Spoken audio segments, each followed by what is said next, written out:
Comrade, it's a great time having you again. We are looking at the entrepreneurship lecture series tackling unemployment through entrepreneurship. And we spoke about a lot of stuff in the lesson. But before that, I give you some small recaps about things. I want to just tell you, before I do some small recap, I want to quickly that I'm Bismarck. I have a lot of ebooks on Amazon. Building a competitive credit plan $4 to be impossible to have this world without you $4. Like something inside the world is in need of $4. Leaders of generation thinkers $4. Uh, Leaders of generation thinkers $4. Your marriage will be a state of mind to all $4. Also, there are also other books like Building Yourself as Semi-Millionaire $4. Enhance your risk taking ability $4. Enhance your decision making ability $4.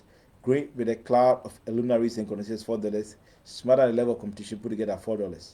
All these things are available for you. The other books like if you can do it, enhance opportunity generating capability. And I want to beseech you. I'm advertising on Facebook, Twitter, and TikTok. I'm not getting sales. I'm pleading with you to help me get the sales of this book. Also, I have a lot of videos on YouTube. When you go to YouTube, my channel, Bismarck Osei Entrepreneurship Lecture, where they are lecture on entrepreneurship, how to create new trend of business, how to enhance your risk minimizing ability, how to enhance the risk minimizability in the entrepreneurial world, how to transform yourself into a nation through entrepreneurship. All these videos are available. They are 15 minutes. Watch them, subscribe to them, and send me a comment. Also, I have Bismarck Osei motivational messages. They are motivation. There are 60 of them. They are short, 15 minutes. Some are building yourself as semi-millionaire. Watch them, subscribe to them, send your comment. And so subscribe to them, send your comment. And so watch them in 15 minutes. Also, I have Bismarck Osei economics lecture. They are lecture on economics. As of now, I've loaded 4 of them on my YouTube channel. Bismarck Osei economic lectures. Later on, price elasticity of demand, price elasticity of supply, the concept of national income, and price elasticity of supply and part. So about other lectures that those are going to write WASI from year 1, year 3, they need. We have done all the lectures, recordings is available, tutorial explanation. So if you need it, just contact me 3027-510-5641, or you can send me a message on Facebook or Twitter, wherever, so that I can arrange and get you a copy of that. So that's what's available. Also, have Bismarck say your marriage will be a state of mind to where there are teachings. There are also videos on teachings on dating and courtship on YouTube. They are 15 minutes. Watch them, subscribe to them, send me a comment. And also Bismarck say River from the Temple Sermon, where there are sermons like prayer and miracles are not sold for hard work. There's my secret Jesus, the economy of God. If it's not left for faith, it's not left for God.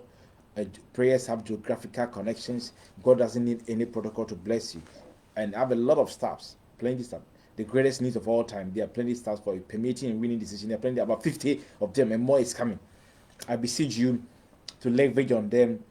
And so I'll need you to watch the videos. I need you to watch your videos. I need you to watch your videos. I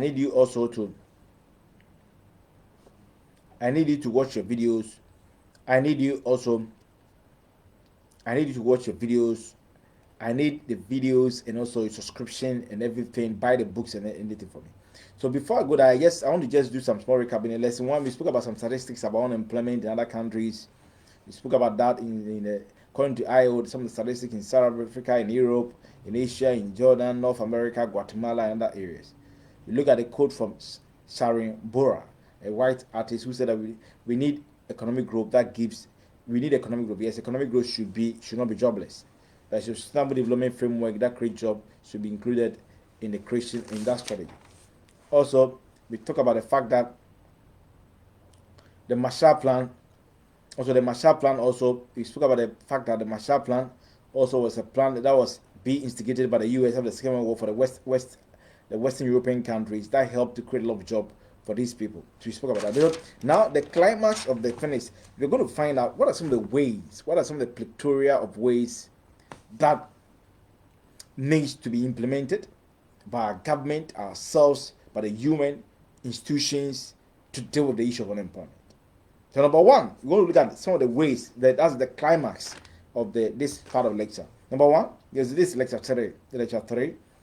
One of the ways UNESCO should enforce tertiary institutions in the global world to set up tertiary entrepreneurship investment fund. If you go to most universities in the world, there's nothing like tertiary entrepreneurship fund. it's important that UNESCO should enforce these universities, tertiary institutions, not let me say any tertiary institutions. Why is it relevant? Some of these students have the entrepreneurial resourcefulness or agility to start some of these things in school, but they don't have the capital. So if they get access to capital, they can start some of these things in school. After school, they can expand it to employ their colleague graduates to deal with that. So that avenue should be created. They pay school fees, they pay them. We can put some marginal increment on their school fees and channel it to that fund. But we are putting this small amount of money, what we accumulate every year, we devote it into that fund. Those who have the entrepreneurial agility, we give them some funds where they will pay back, give them some period where they pay back. So that these people can, those who have those, they can start it whilst they are in school. And once they can start it right in the school, after school, they can expand it. We already have exposed themselves to the level of Beijing experience. So to me, UNESCO should enforce tertiary institutions in the whole world. And I brought a lot of information. Most tertiary doesn't have such a thing. Here in Ghana, there's nothing in Ghana. Here in Ghana right now, I have almost 14 public universities. There's nothing like that. There are more than 40 private universities. There's nothing like that in the history in Ghana and even in the globe, in Africa and other world. So I think UNESCO should enforce them. That they should have that tertiary institutions in the world should set up a tertiary entrepreneurship fund, investment fund that will be available for students that have that entrepreneurial resource for them, so that they can leverage on these funds and start these things even whilst they are in school. After school, they can expand it and employ people. We have people like Mark Zuckerberg, Bill Gates, Warren Buffett. These people started their business whilst they were even students. In the case of Bill Gates, that time he started learning how to write programming at the age of 15. Then when he got the merit scholarship to go to Harvard, at Harvard, that's where this company approached them that they want them to write a program. I think HP, that they need to write a program from their new computer that's coming. And that time was even a student at Harvard. So he called Paul Allen. Paul Allen, we should go and so they told the parents, Brigade going to tell the parents, I want to leave Harvard, and I want to leave Harvard temporarily to go and write. This company have contracted us to write a program from their new, I think it was HP. So he and Paul Allen, they teamed together and they did it and it was successful. So it's Paul Allen that brought the name Microsoft. After that, Bill Gates said he told the parents that after that I'll go back to university, but he couldn't go back. After that, he made money. So what am I saying? I'm trying to say that we have a lot of people. Warren Buffett, we know when it was in Pennsylvania, even at the undergraduate, he started doing that. And the list can go on and go on. We know Larry Page has to go to his faculty members, go to faculty lecturers and beg them for money before he started Google. And Sarah Brain. So what I'm saying is that it's just very palpable. And the fact that UNESCO should enforce tertiary universities in the whole world. It should be a law that should be entrenched. That tertiary universities should have to create that tertiary entrepreneurial fund, which will help them. And I told that they can increase the school fee marginally, and that money will be channeled towards it. It will be a directorate where it's being monitored. It shouldn't be just like a directorate be created where there's a director that's in charge that monitors how the money is being used and the expansion of the school. Some of the students have the resourcefulness, but they lack the economic capital to inject it, and therefore there should be a way out to deal with that, starting right from the tertiary universities, tertiary institutions. So that's the first point. Number 2, World Bank, IMF should enforce government in the global world to devote funds towards providing assistance to small and medium scale businesses. If we take, there are more than 100 million small and medium scale businesses in the whole world. In Ghana, for instance, there are 2.5 million small and medium scale companies. So if we take into cognizance, it means that small and medium scale companies, they form the highest chunk of the employment base. Even in the US, in the UK, and other countries, the big corporations are there, but those who work with small and medium scale are the majority. So I know that the World Bank and IMF should force this government to create such a fund that helps stimulate the growth of small and medium scale companies. In Ghana, we have 2.5 million people who work with small and medium scale companies. There are over 2.5 million people. That tells you for the fact that if we're able to channel our energetic potentiality to that area where the World Bank, the IMF, the UN enforce country, in Ghana we have the Maslow, where Maslow means money they provide for people who are doing small and medium scale companies. I think over the years this have been engulfed with a lot of corrupt scandals, financial malfeasance, contravention, and infractions. So one, the UN should enforce them. Two, they should make sure that such institutions are managed by independent people who are resource oriented. It should not be managed by politicians that will purport their own political interests. So in most cases, these institutions struggle to get financial assistance to start a business from commercial banks. In Ghana, I have 24 commercial banks. Due to this capacity, this has a problem intimidating effect. And therefore, to be ensured that, so government should be able to be, the UN, World Bank, IMF should enforce this government to do it. Where they allow independent people to manage it, it should not be managed by political group. When it's managed by politicians, when I said the racketeering and rent-seeking activity comes in, and therefore the money will not be given to people who are meant for it. It will be given to their party faithful, and that will be very, very, very, very, very deleterious, very unpleasant. Somebody say, how do they get money? How will this government get money to do that? They can impose marginal taxes to support such an act. And it can be through expenditure rationalization, where they try to rationalize the expenditures and impose marginal taxes to make money available. In Ghana, it's been part of our budget. Every year, the government devote amount of money to Maslow.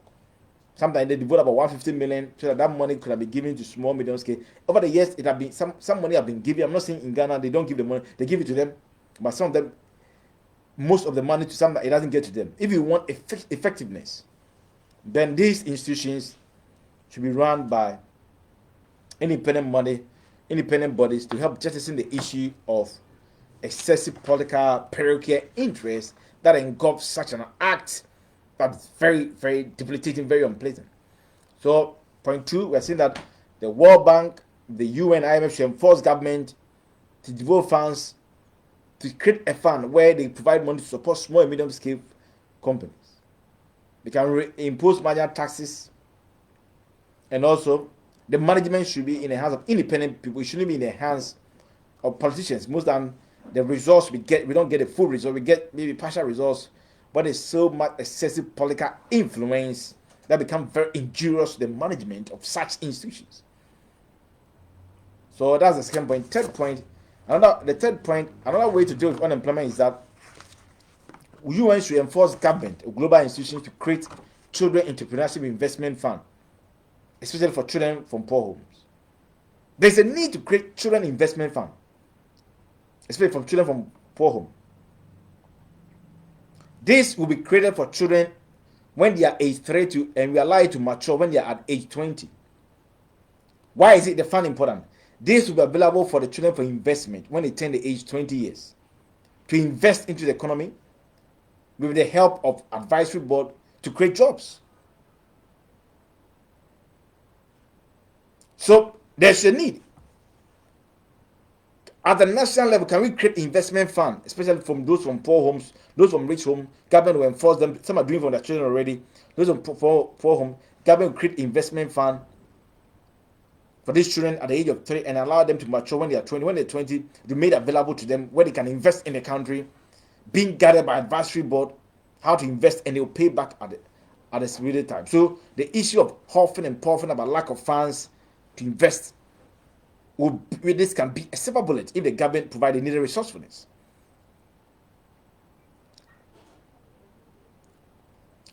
So that room should be created. In Ghana, there's heritage fund. Our oil revenue, some is kept for heritage fund. Some of this money could have been used to create investment, but putting the thing in the fund. Right? Could have been used to create investment for children from poor home, allow it to mature. When they get to age of 20, 22, they get access to the money to invest, where they'll be guided by advisory board, where they will pay back. So some of these countries can use revenue from their resources. In Ghana, we have the oil, we have the gold. Some countries, how do they finance it? They can finance it with their revenue they get from natural resources like gold, oil, petrol, and other areas. They can refine with expenditure rationalization, marginal taxes they impose on corporate institutions finance it. They can also finance it by trying to deal with the issue of corruption. Some of these countries, they lose over billions of dollars every year due to corruption. Not because they don't have the money, but because the money end up in financial malfeasance, contravention, and infractions that are very, very egregious. So they can finance such a policy through revenue from their natural resources, expenditure rationalization, marginal taxes, taxing on corruption, and other areas. Preponderance or numerous ways they can finance it. Remember, the last point before this series is that the government should enforce, UN should enforce government that children from poor homes, they should create children investment fund for them when they are at age 3 and allow it to mature when they are age 20. When they turn 20, it will be available for them to invest in the country to create job for them, where they will be guided by advisory board to how to invest and pay back with a reasonable interest rate. There are more to come. There are more to come. You have more videos, so I'm giving you 3. That we're going to have them 3, 4, 3, 4, 3, 4. We're going to have about more than 8 to 9 videos. So stay tuned for more videos. So I want to remind you, I'm Bismarck said, I have a lot of books at Amazon. Books like Building a Competitor, The Credit Planner, $4. It will be impossible to have this work without you, $4. There's something inside the world needed, $4. Leaders of Generating is $4. Your marriage will be still mind to work, $4. There are books like Building Yourself as a Millionaire, $4. Enhance your risk taking ability, $4. Enhance your decision making ability, $4. Growing with the cloud of eliminary risk and conditions, $4. Also smarter the level of competition put together, $4. The other books like If You Can Dream, You Can Do It. Gold medals are not made of gold. They are made of determination, enhance opportunity, generating capability. They are all there. So thank you. Go to YouTube. I have videos on entrepreneurship, Bismarck entrepreneurship, Bismarck entrepreneurship lecture, Bismarck economic lecture, Bismarck nothing can stop you. Motivation message, Bismarck river from the temple sermons, Bismarck your marriage will be still of mind to where they are teaching on dating and coaching marriage. Sorry for the breaks and images. I'm advertising the book. I'm not getting sales. I'm counting on you guys to help me drive the sales. Thank you so much. We are not done. This will have about 8 series. About 8 or 9 series where we look at how do we deal with the issue of unemployment. We are now looking at some of the ways